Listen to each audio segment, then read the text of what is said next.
Instances, Russia apparently leaked to WikiLeaks all those DNC email, right? Well, now there's a story up on FoxNews.com. Remember that DNC staff member by the name of Seth, who, there he is right there. He was killed about 10 months ago.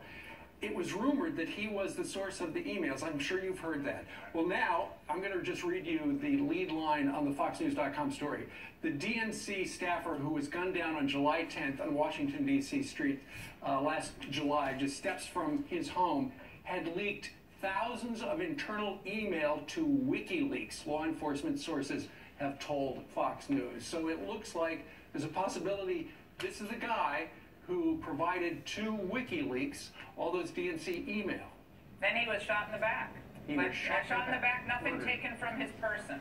That's just, anyone at the time thought that was bizarre. He happened to work for the DNC, rumored to have had contacts with WikiLeaks, and then he's shot in the back, nobody takes his cell phone, his wallet, just found in the street in Washington, D.C. Rod Wheeler, the investigator who helped break this story with Fox 5 here in Washington, said that he was told by the D.C. police to, quote, you know, basically stand down. Yeah. Just stand down. You're not going to get anywhere with this.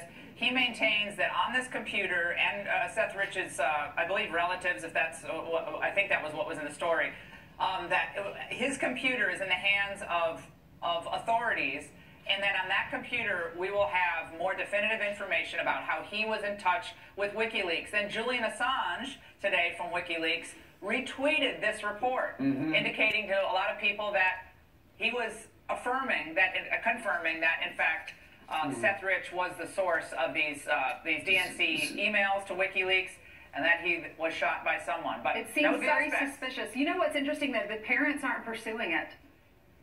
Well, they were I don't know what to say about that, but you know, when people don't want information to get out, and when an election is on the line, you know, again, reading between the lines, a lot of people will do a lot of things that otherwise they wouldn't do. When hundreds of millions of dollars are on the line. What you want to say about Julian Assange? And one thing he's always said over and over again: it wasn't the Russians, it was somebody else. Consistently, and again, people say Assange, you can't trust Assange.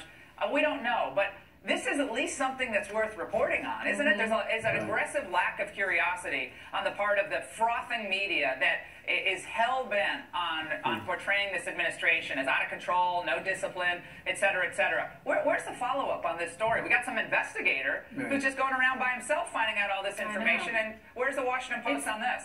And the computer's in the hands of authorities. I don't understand why they're not getting to the bottom of this. And why would they want to leak information to begin with? All right, well, the story's just breaking last night and this morning, so let's hope that we finally get to the bottom of this. Laura, thanks a lot. Great stuff last night, too. Thanks, Appreciate it. All right, 13 minutes after the hour.